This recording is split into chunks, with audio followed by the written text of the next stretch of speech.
राजधानी शिमला में पानी की व्यवस्था देख रही जल प्रबंधन निगम पर नगर निगम के पूर्व डिप्टी मेयर टिकेंद्र पवार ने भ्रष्टाचार के गंभीर आरोप लगाए हैं और इसके जांच के लिए एसआईटी गठित करने की मांग प्रदेश सरकार से की है।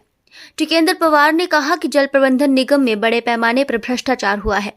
पूर्व की सरकार में मनमाने तरीके से इसमें काम किया गया है। जो टेंडर 250 करोड़ का था वो 500 करोड़ में दिया गया।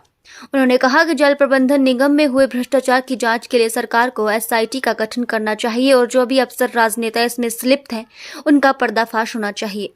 टिकेंद्र पवार ने जल प्रबंधन निगम को बर्खास्त कर दोबारा से पानी की व्यवस्था की जिम्मेवारी शिमला नगर निगम को दी जानी चाहिए। वर्ल्ड बैंक से शिमला शहर पानी के लिए पैसा आया है, किसी की जेब भरने के लिए ये पैसा नहीं दिया गया है। इस प्रोजेक्ट में 30% प्रदेश सरकार जबकि 70% पैसा वर्ल्ड बैंक इसमें पैसा लगा रहा है। सतलुज से पानी लाने का कई वर्षों से काम चल रहा है, लेकिन अभी तक 10% भी काम नहीं हुआ। अभी तो हम लोग सिर्फ एक पहली बात करेंगे, वो है जो शिमला में शिमला जल निगम प्रबंधन लिमिटेड है और इसमें हमने 4 बातें कही है कि इसमें बेशुमार भ्रष्टाचार हुआ है पिछले सरकार के चलते हुए। इसलिए उसको लेकर एक स्पेशल इन्वेस्टिगेशन टीम एसआईटी बननी चाहिए और वो एसआईटी पूरा इन्वेस्टिगेट करे।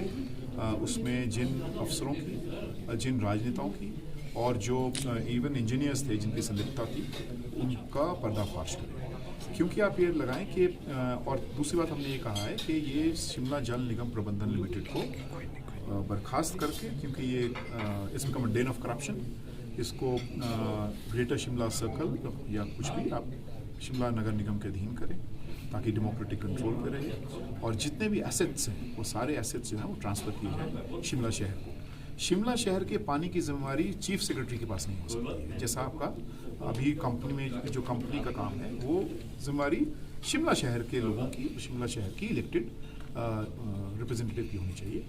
इसमें 2 पैमाने पे बेशुमार भ्रष्टाचार हुआ है। एक तो जो कॉस्ट एस्केलेट की गई है, जहां आपका 250 करोड़ का अगर टेंडर है उसको 500 करोड़ ले जाया गया है, पिछले गवर्नमेंट सामने आया है। और अब जो परफॉर्मेंस बेस्ड कॉन्ट्रैक्ट के आधार पर शिमला में जिसको हम कहते हैं रीजुविनेशन, कंप्लीट नेटवर्क को बदलने की बात है, उसमें ये तय है कि इस कंपनी को, एक विदेशी कंपनी को देने की तैयारी है और ये बेशुमार इसमें भ्रष्टाचार है। इवन जब इलेक्शन थे तब कोड ऑफ कंडक्ट को वायलेट करके वो तैयारी कर रहे थे।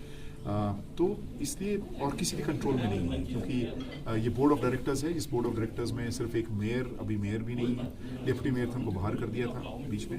तो मतलब ये क्या हो रहा है, ये तरीका ही ठीक नहीं है। इसलिए इसको बदला जाना ज़रूरी है और ये पैसा जो है शिमला के लोगों के लिए आया है। ये पैसा किसी की जेब भरने के लिए पैसा नहीं आया है। इसमें 30% जो शेयर है उस राज्य सरकार का है, 70% विश्व बैंक की तरफ से है। तो ये जो नीतिगत आधारित परिवर्तन होने की कोशिश हो रही है कि निजी हाथों में दे दो। हमने देखा आज 5 साल ज़्यादा हो गए हैं, एफिशिएंसी की जो बात है, अभी तक तो पानी आ जाना चाहिए था सब कुछ से, 10% भी काम नहीं हुआ है। तो किसकी इनएफिशिएंसी है, कंपनी की या उस कॉन्ट्रैक्टर की? कहाँ है लायबिलिटी? कोई लायबिलिटी फिक्स नहीं है। इसलिए हमने कहा है इसमें इसको बदला जाए और इसको कंट्रोल जो है वो लोगों का कंट्रोल हो, खासकर जो इलेक्टेड रिप्रेजेंटेटिव्स। हम सड़क से आए हैं, सड़क का भी दरवाज़ा रहेगा और कोर्ट का भी दरवाज़ा रहेगा।